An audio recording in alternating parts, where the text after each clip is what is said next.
90s were the years when the line of control became a living and breathing weapon. Between 1993 and 1998, India and Pakistan were not officially at war, but the LoC burned like a silent battlefield. Artillery duels, sniper hits, cross border infiltration, and sudden daytime assaults turned every ridge, bunker, and valley into a pressure cooker.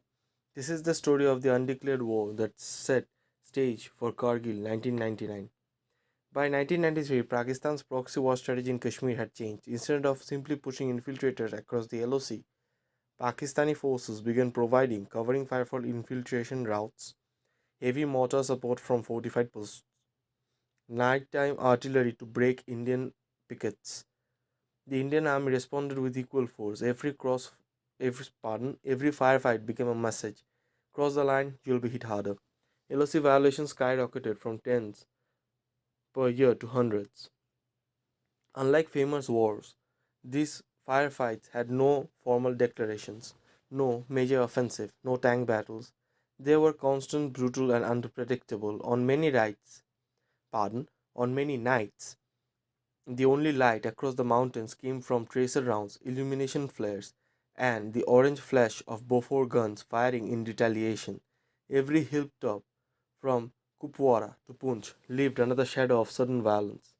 By 1994, artillery dominance along the LoC increased by a lot. Bofor's FH-77B guns, 105 mm light field guns, and 130 mm cannon pounded enemy positions at Tankdar, Gurez, Uri, Poonch, Rajouri, Dras Kargil sector. Pakistan's artillery, especially 155 mm howitzers near Kel and Lipa, responded with similar intensity. These weren't warning shots. They were precision barrages aimed at Indian supply lines, border villages, forward bunkers, and petrol routes. The LoC turned into a continuous duel of steel and fire. Pakistan used heavy firing to facilitate infiltration. Typical pattern: midnight mortar barrage on Indian pickets, small arms and LMG bursts to distract, infiltration groups sleeping across forested gaps. Pakistani posts firing to block Indian chasing parties. India adopted quickly.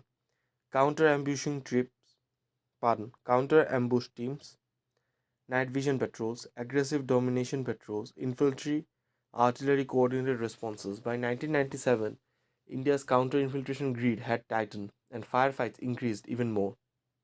This era also triggered one of the most dangerous trends: sniper duels.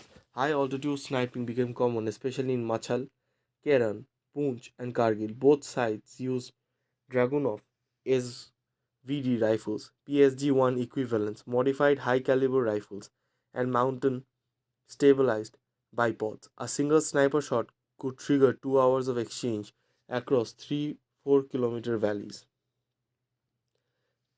By late 1996, incidents exploded in frequency.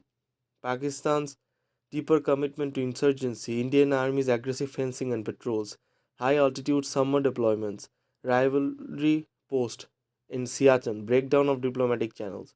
Violations that earlier happened 2-3 times a week became daily reality. Indian records show hundreds of serious incidents, including heavy mortar barrages, attempted post overruns, LMG assaults on border villages, shelling during festivals and harvest seasons. Civilians paid a heavy price.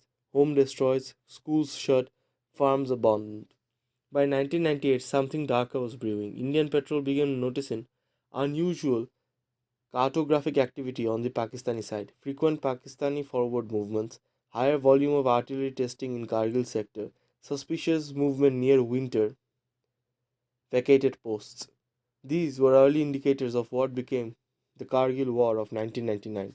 But many signals were drowned in the noise of routine LoC firing.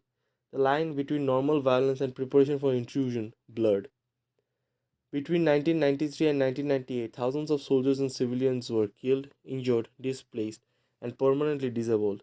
Entire villages in Uri, Poonch, Kupwara turned into ghost wells after repeated shelling. Kids grew up learning the sound difference between mortars, machine guns, sniper shots, and howitzers. This was an undeclared war, but the scars were real.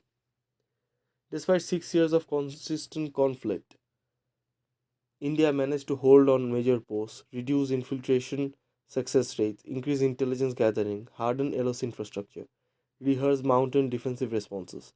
So when Pakistan launched the Kargil intrusion in 1999, the Indian army, hardened by 6 years of non-stop firefights, responded with overwhelming force. The 1993 to 1998 era became a combat rehearsal for the war that followed. Before Tiger Hill, before Tololing, before the world noticed Kashmir's mountains, there was an ongoing, grinding, and dangerous battle happening year after year. The LoC of 1993 to 1998 wasn't quiet. It was a pressure cooker. Eventually, it exploded into the Kargil War.